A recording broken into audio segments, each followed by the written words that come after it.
አሰላሙ አለይኩም ወራህመቱላሂ ወበረካቱ። ውድና የተከበራችሁ የቻናሌ ቤተሰቦች እንዴት ናችሁ? ሀባይቦቼ ደህና ናችሁ ወይ? ከኔ ጋር አልሐምዱሊላህ። ለዚህ ቻናል አዲስ የሆናችሁ ቤተሰብ ሁኑ፣ ላይክ ያደረጋችሁ ቪዲዮን ጀምሩ ትላለ ሀባይቦችና ዛሬ ደግሞ በአዲስ ቪዲዮ የመጣሁት ስንት ቤት አለኝ ስንት ብር ይዤ ብመጣ ስራ ያስጀምረኛል የሚል ኮሜንት ነው ማለት ነው። ቶቼ ጥያቄ የጠየቀችኝ። ስለዚህ ኢትዮጵያ ስንመጣ ቤት አለን። ዋናው ቤት ነው። ኢትዮጵያ ላይ ቤት ነው። ቤት የሌለው ሰው ከባድ ነው መግቢያው። አሁን ላይ ቤት ኪራይ፣ በእርግጥ ቤት ኪራይ ብዙ እኔ መቼም ባለንበት አካባቢ እንዲህ የተጋነነ የቤት ኪራይ የለም፣ እንዲህ ሀቂቃ ማለት ነው። ግን አገርና አገር ይለያል። ለምሳሌ ወደ አዲስ አበባ ለዚህ ከተማ አካባቢዎች እና ደግሞ የቤቱ ሁኔታ ይለያል እህቶቼ። የቤቱ አንድ ቤት እና አንድ ቤት እኩል አይደለም የሚከራየው። ጽድት ያለ ቤት በውድ ነው። እንደዚህ ደግሞ አንድ ሰው ደግሞ በቃ የሆነ አይደለም እንደ አሜ ካለ ደግሞ እንደዚሁ ደግሞ ቀላል ነው ማለት ነው። የቤት ኪራይ ብዙ ጊዜ እዛ ሆነን አጋነን ነው የምናየው። ያም የሆነው ወደ አዲስ አበባ እንደሆነ እንጂ ወደ ሀገራችን ብዙ የተጋነነ አይደለም እላችኋለሁ እህቶችና ቤት ካለኝ ዋናው ለሰው ልጅ በእርግጥ መቀመጫ ያንበላለች ይባላልና ዋናው ለሰው ልጅ መቀመጫ ነው። የጌጥ መቀመጫ ግድ ነው ቤት ማለት ነውና ያን ነገር ቤት ካላችሁ ብዙ የመጨናነቅ አይኖርም ማለት ነው። ለምን አንድ ሰው ቤቱ መጥቶ ብዙ የሚያስበው ነገር ይኖራል። ስራ ብቻ ሳይሆን ንግድ ብቻ ሳይሆን ሌላም ሊሰራ ይችላል አስቦ በቤቱ ማለት ነው። ስለዚህ ተቀማጩ ዋናው ቤት ነው። ቤት ካለ ደግሞ ሌላም ስራ ሊሰራ ስለሚችል እናንተ ብዙ አትድከሙ፣ ብዙ አትጨናነቁ። ኢትዮጵያ ሄጄ ምን ልሰራ ነው? በእርግጥ አረብ ሀገር ላይ በጣም ብዙ ቤተሰብ አንቺ ታሰረ፣ ይሄ ተሰራ፣ ይከሌ ይሄንን ሰራችው፣ ብዙ ነገር አለ ስለ ገንዘብ ጉዳይ ስለሌለው። ለምን እዚህ ያለን ሰው የቤተሰብ ጫና ይዘን ነው እዛ ቦታ የምንቀመጠው። በቃ ከብዶን ነው የምንቀመጠው። ሁልጊዜ በሀሳብ በጭንቀት ነው። ለማንኛውም ጭንቀት ሁሉም ነገር ያለው አረብ ሀገር ነው። ኢትዮጵያ ድህነትን ቢኖርም ብዙ የመጨናነቅ ነገር የለም እህቶቼ። የሆነ እስትንፋስ ነው በቃ የሆነ ቀለል ይላችኋል ማለት ነው። ስለዚህ ሸክም እንደመውረድ ማለት ነው። ስለዚህ ሸክም የሚሆንብን ብዙ ጊዜ በአረብ ሀገር ስንኖር ነው። አረብ ሀገር እህቶች እውነት እረፍት ያስፈልጋቸዋል።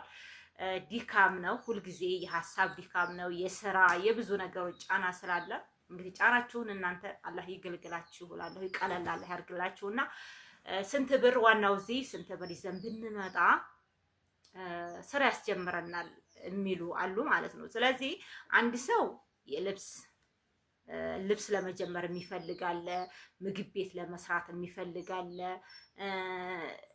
በቃ ያን የተለያየ ነው። ስለዚህ የተለያየ ገበያ የሚጀምር ሰው የተለያየ ብር ያስፈልገዋል ማለት ነው። ለምሳሌ እንደው ቀለል ባለ አንድ ትንሽዬ ሱቅ 500 ሺህ ብር ያስፈልጋል። 200 300 ሺህ ብርም ያሰራል። አያሰራም አይባልም፣ አለ ያሰራል። ያ ነገር ደግሞ እንደዛው ዝቅ ያለ ለምሳሌ አሁን ጉልት ገበያ ላይ የሚዘረጉ ነገሮች ጉልት ያሰራል። ቲማቲም፣ ሽንኩርት፣ ሰላጣ እነዚህን ነገሮች 100 ሺህ ብር 200 ሺህ ብር 50 ሺህ ብር ራሱ ያስጀምራል ማለት ነው ቶቼ። እና አንድ ሰው የሚንቀሳቀሰው ልክ ያለውን ይዞ ነው በቃ እንዲያለው ማለት ነው። እኔ ብዙ ባይኖረኝ ሌላ ሰው ብዙ አለው፣ ወይም እኔ ኑሮኝ ሌላ ሰው ደግሞ ትንሽ ያለው አለ። ስለዚህ ሁሉም እንዲያው በትንሹ ከተማ አካባቢ ተሆናችሁ በከተማ ሆናችሁ ቤት አለን በቃ የቤት ኪራይ የለብንም ደህና እንኖራለን፣ እቤት ግን መቀመጥ አልፈልግም የምትሉ ከሆነ ደግሞ በትንሹ ስራ የምትሰሩ አለ እንደምላችሁ። አሁንም ይሄም ጉልት አለ፣ ግን ህሊናችን እሺ አይደንም። እንዴት መሰላችሁ? ከአረብ ሀገር ወደ ኢትዮጵያ መጥተን ጉልት መስራት በጣም ይከብዳል። የሆነ ውስጣችን በተለይኛ ኢትዮጵያውያን የሆነ ኩርት ያለ ነው እህቶቼ፣ እና ውስጣችን እንትን ስለሆነ እሺ አይለንም። ስለዚህ ልብስ ምናምን ሱቆች ነው የምናስበው ማለት ነው ብዙዎቻችን። እና ደግሞ ከአረብ ሀገር ወደ ኢትዮጵያ ስንመጣ ደግሞ የሆነ ስራ እሰራለሁ ያለ ሰው ደግሞ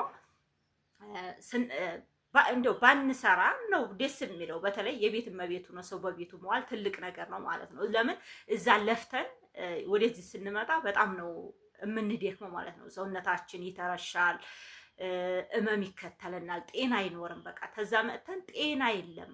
ለምን እዛ ተመጣን? እኔ ውሃው ይሁን ምኑ ይሁን አላውቅም። እውነቴን ነው እህቶቼና እዚህ ሀገር ስንመጣ ብዙ የጤና ሰውነት አንይዝም ማለት ነው። በዛን ሰዓት ድካም ስለሚሰማን ብዙ ጊዜ ስራ ለመስራት በቃ የሆነ እንትን አይደለም።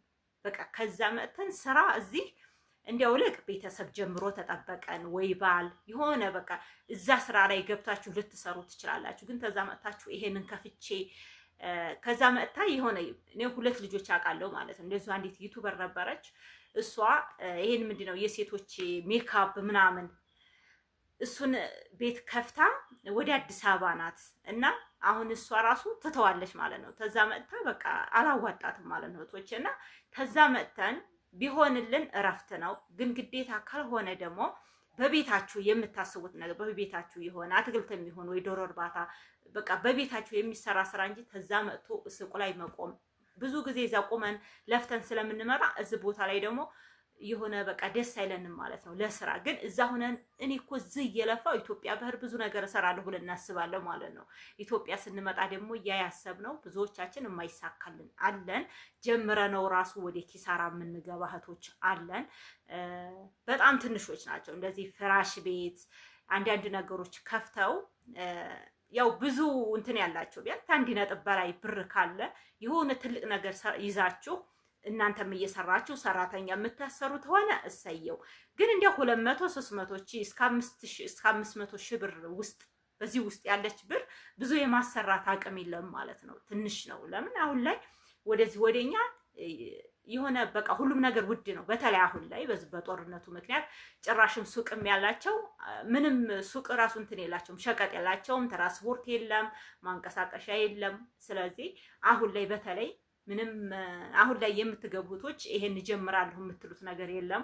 አርፋችሁ ብትቀመጡ ይሻላል። በፍጹም መጀመር የለባችሁ ማለት ነው። ሲጀመር ከየትም መምጫ የለም። ሀይቅ ሆነን ከደሴ ትራንስፖርቱ እንኳን ትርፍ አይደለም ምን እንጃ አይነቱን ራሱ ጨርሳችሁ ነው የምትመጡ። ስለዚህ አሁን ላይ ሱቅም የያዙት ልብስ ቤቶችም ዳቦ ቤቶች ማንኛውም ነገር ቁጭ ነው ያለው ህዝቡ ማለት ነው። እየሰራ አይደለም በዚሁ በጦርነቱ ምክንያት ማለት ነው። እና ኢትዮጵያ መጣችሁ በቃ በምን ልረፍ በቃ ቤት መቤት መሆን እፈልጋለሁ በሉ። ያንን አስባችሁ ነው ተጨማሪ ቢኖር የዶሮ እርባታ በቤታችሁ በትንሽ ቤት ውስጥ 1 ክላስ ቤት አስቀምጣችሁ እያረባችሁ በቤታችሁ ተቀመጡ እንጂ ኢትዮጵያ ላይ መጥቶ በሸቀጥ እኖራለሁ ይሄን ሰርቼ በቃ ምን ያህል ያስፈልገኛል ቤት አለ ሌላ ስራ መስራት እፈልጋለሁ ብትሉ ከባድ ነው እህቶቼና ያው በእርግጥ እኔ አላጨናንቃችሁም። እንደምላችሁ ጥሩ ብር ታላችሁ ወጣ ብላችሁ ጥሩ ነገር መጋዘን አለ ማከፋፈያ አለ ብዙ ነገሮች ማለት ነውና እሱን መስራት ትችላላችሁ። ግን በትንሿ ብዙዎቻችን ብር ሳይኖረን ነው እንግዲህ ያው የምንመጣው ማለት ነው። ወይም የሚኖረን 200 300 ነው ማለት ነው። ስለዚህ በእነዚህ ውስጥ የምንሰራቸው ስራዎች አያስደስተንም። እንደምላችሁ ደግሞ ጉልትም እንዳልኳችሁ ደግሞ የሆነ በቃ ውስጣችን እሺ አይልም። ታረብ ሀገር መጥተን ጉሊት መስራት በእርግጥ የሚሰሩ እህቶች አሉ። ታሁን በፊት እኔ እንዴት መሰላችሁ አሁን ሳይሆን በፊት አረብ ሀገር ተዘግቶ በነበረ ጊዜ ከአረብ ሀገር የመጡ እህቶች ወደ አረብ ሀገር መመለስ በማይችሉበት ሰዓት ጉልት ነበር መስራት የጀመሩት ማለት ነው። ሽንኩርት፣ ቲማቲም ነበር። አሁን ላይ ግን የለም እንደዛ።